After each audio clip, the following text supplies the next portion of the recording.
Hi, this is Sam, and I'm making this video to explain why I'm so excited about the latest Audiobus update. It's currently the first week in May, so 2019. That feature is external MIDI sync. So Audiobus has really been up in its MIDI game, and this external MIDI sync is huge for me.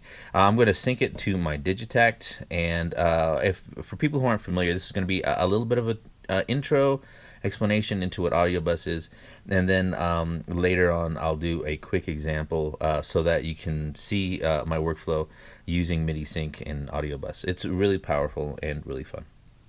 So, for those who don't know, Audiobus is an iOS app, and actually, when you first open it up, this is what it looks like right here. That little green icon that's supposed to be a waveform.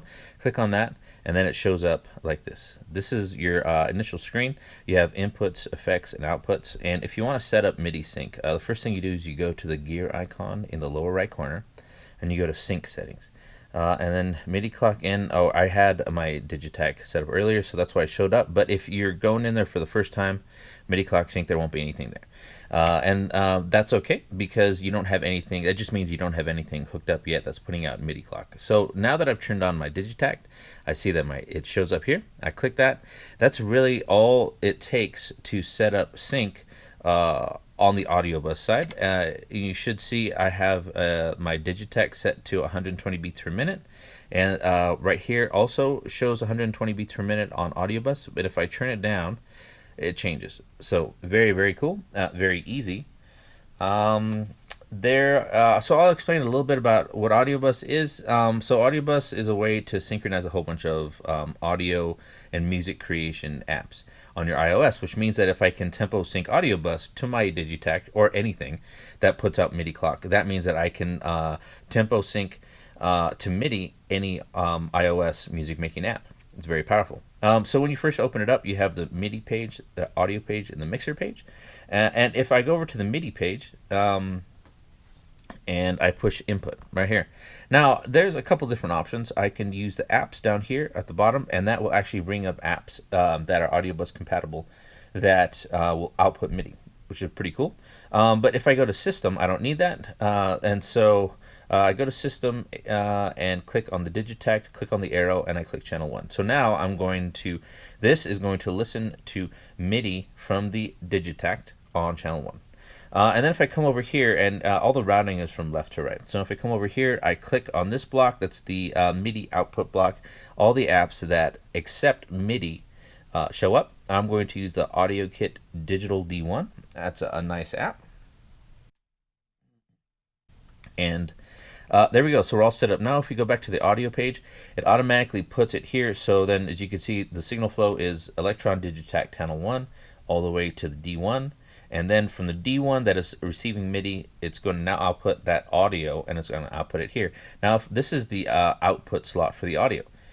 If I click that, then I have a ton of audio apps, or, well, whatever you have available. And so, as an example, instead of sending the output from the iPad to the Digitakt, I can send it to a looping app, for example, Loopy HD. Really powerful. It's a really quick and fun way to put down song ideas and even compose. But I don't need that. Right now, my signal flow is I have USB coming out of my Digitakt in through this cable into the USB-A to Lightning adapter. So that's where the MIDI's flowing through from the Digitakt to the iPad. And then my audio is just an audio cable out from here to the inputs of the Digitakt. So that's all I need, and I'm all configured on that end. To a couple things that I need to do on the Digitakt side is if I go to press the gear icon to get set up and go to MIDI config, and if I go to MIDI config, go to sync, make sure that clock send is on. Don't need clock receive for this case, anyways. And then if I go to system, press yes, go to USB config, make sure that it is not in overbridge mode. That's overbridge mode. Make sure that it is in USB MIDI only. That's what we want. Otherwise, the Digitakt will not send MIDI out over USB that Audiobus can understand. So that's it. we're all set up, audio-wise connection and MIDI connections. We're good to go. To prove that, let's see, I'm going to go to a new pattern. I'm going to go to track 9, which is a MIDI track.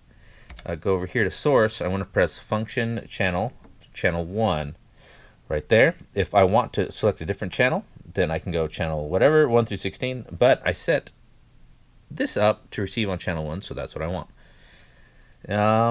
That's it. So let's see. If I go to my mixer, that'll show. There you go. This is just showing that there's MIDI information going. This right here shows the actual audio that is being generated by, in this case, the D1.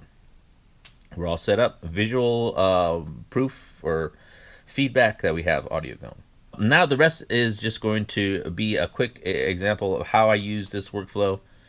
So if that's not something you're interested in, all good. Half the fun of using this stuff is just experimenting to see what works for you.